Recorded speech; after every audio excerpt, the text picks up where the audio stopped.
Un succès que ne pouvaient pas imaginer les frères Maurice et Richard McDonald 75 ans plus tôt. À l'époque, c'est le début du règne de la voiture individuelle. Et se développe un nouveau genre de restaurant adapté à cette car culture, les drive-in.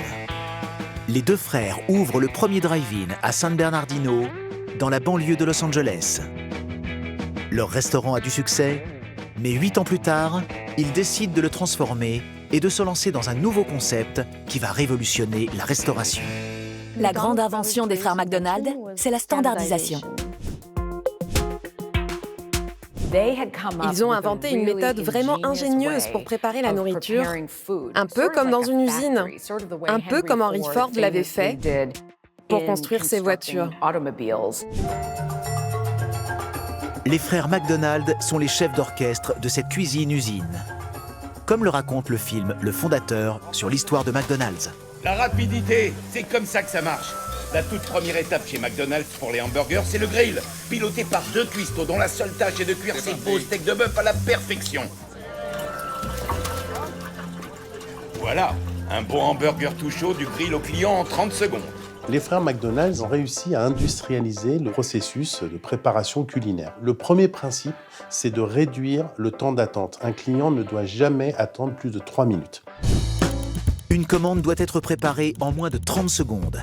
Mais ce système a aussi un autre avantage. Finalement, les employés ne sont que des automates qui doivent accomplir des tâches selon un protocole extrêmement précis, ce qui veut dire qu'on n'a pas besoin d'avoir une quelconque expertise culinaire pour travailler chez McDonald's. On peut donc employer n'importe qui, donc on peut faire baisser les salaires. Chaque steak haché pèse environ 45 grammes avec un diamètre de 10 cm. Les plaques de cuisson sont réglées pour atteindre une cuisson à cœur à 69 degrés Celsius. Le temps de cuisson est de 40 secondes par côté. Pour les frites, c'est 70 grammes par portion. Les pommes de terre sont coupées en bâtonnets de 0,6 cm. En appliquant ces règles, les frères McDonald arrivent à proposer des prix défiant toute concurrence. Un hamburger coûte 15 cents, l'équivalent de 2 $ d'aujourd'hui, et son menu avec un hamburger, des frites et un soda est à 35 cents, soit moins de 5 $ en 2025. Avec cette offre de restauration peu chère servie rapidement, les frères McDonald viennent tout simplement d'inventer le fast-food. Ils vont révolutionner le marché de la restauration et bouleverser la vie de millions de personnes. La plupart des gens n'allaient pas au restaurant, c'était un luxe. En créant le fast-food à un prix abordable, McDonald's a permis à chacun de pouvoir venir au restaurant, donc c'est une avancée sociale fondamentale. Ça a été la première enseigne à proposer un burger à 1 $ et on trouve toujours un menu à 4 ou 5 $, c'est-à-dire qu'on peut toujours se restaurer chez McDonald's. Ils nomment ce nouveau protocole de préparation le Speedy Service System. Bilan de la première année, un restaurant, 1 million de hamburgers vendus, chiffre d'affaires 350 000 $, bénéfice 100 000 $, soit une marge nette de plus de 28%, 3 fois supérieure à celle d'un restaurant traditionnel. C'est exceptionnel. Certains clients n'hésitent pas à les copier, comme Glenn Bell. 1 an plus tard, il ouvre un premier restaurant à San Bernardino, Bell Hamburger, qui deviendra Taco Bell. Le magazine de référence de la restauration aux États-Unis, American Restaurant Magazine, fait sa couverture sur le Speedy System des frères McDonald. Après cette publication, les concurrents se pressent pour bénéficier de leur méthode. Les frères reçoivent jusqu'à 300 lettres par mois. Certains viennent même les rencontrer sur place. C'est le cas d'un homme qui va changer leur vie et l'histoire de la marque, Ray Kroc. Ray Kroc, en tant que businessman, c'était l'archétype de l'entrepreneur. Il était ambitieux et ce qu'il voulait fondamentalement, c'était se libérer du travail fastidieux de vendeur. Ray Kroc, c'est le commercial fait homme. Il rêve encore de faire fortune, même s'il a plus de 50 ans. Il vend des multimixeurs capables de servir 5000 shakes simultanément. En général, un seul appareil suffit pour un restaurant. Et Ray Kroc s'étonne que les frères McDonald en utilisent 5 pour leur petit établissement. Il décide de leur rendre visite, comme le raconte le film Le Fondateur sur l'histoire de McDonald's. Ma secrétaire a cru que vous vouliez en commander 6. Mais en fait, je pense qu'il y a eu une erreur. C'est bien ce que je me disais, je vois mal un drive-in. fabriquer 30 000 chèques à la fois. On va en prendre 8.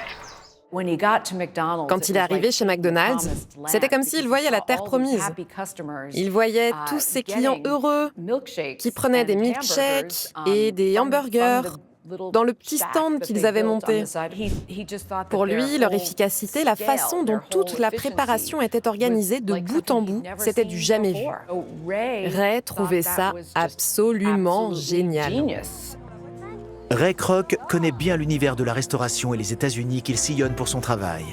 Et pour ce commercial, le fast-food inventé par les frères McDonald colle parfaitement à l'ère du temps. On peut se joindre à vous? À cette époque, il y avait un grand espoir, une vraie croyance dans le progrès. On pensait que l'avenir serait meilleur. McDonald's rendait le quotidien plus simple pour tous ceux qui avaient une vie active et urbaine.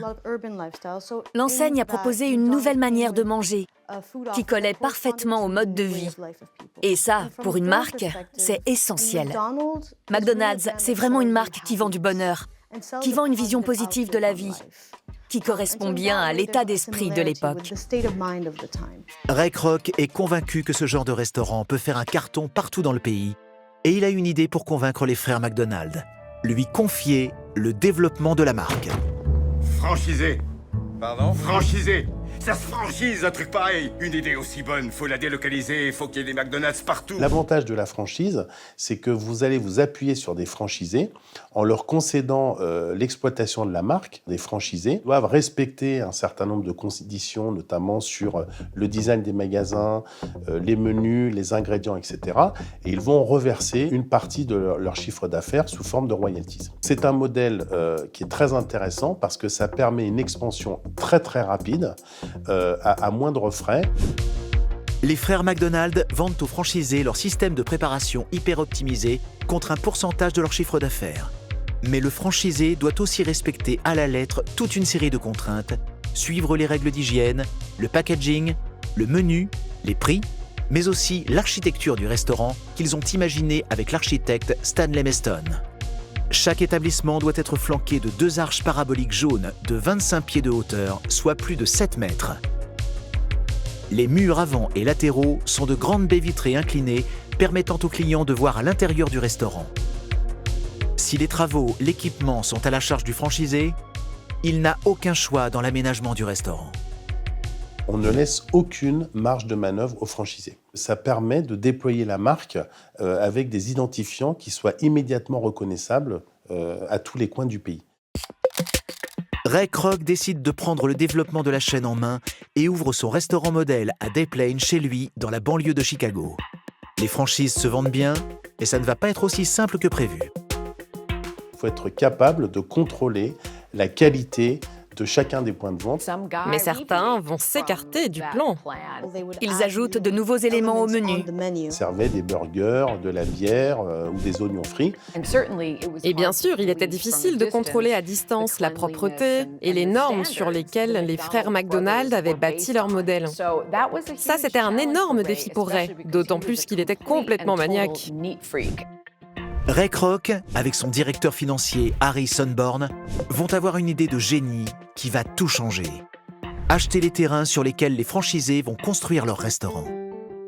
Et donc, l'idée, en fait, qu'a développé McDonald's, c'est de devenir propriétaire des terrains sur lesquels étaient implantés les restaurants, ce qui permettait de contrôler les franchisés et d'apporter des revenus beaucoup plus significatifs à l'entreprise. Non seulement ça permet d'avoir un levier de pression supplémentaire pour cadrer les franchisés, mais ça va être aussi une source de revenus supplémentaires. Ça a complètement changé la donne. D'ailleurs, Ray disait souvent qu'il n'était pas dans le business du hamburger, mais dans celui de l'immobilier. Parce que si on n'a pas le bon emplacement, c'est impossible de vendre des hamburgers, même si ce sont les meilleurs. Grâce à ce système, Ray Kroc reprend la main et il va pousser un peu plus loin la standardisation de son modèle.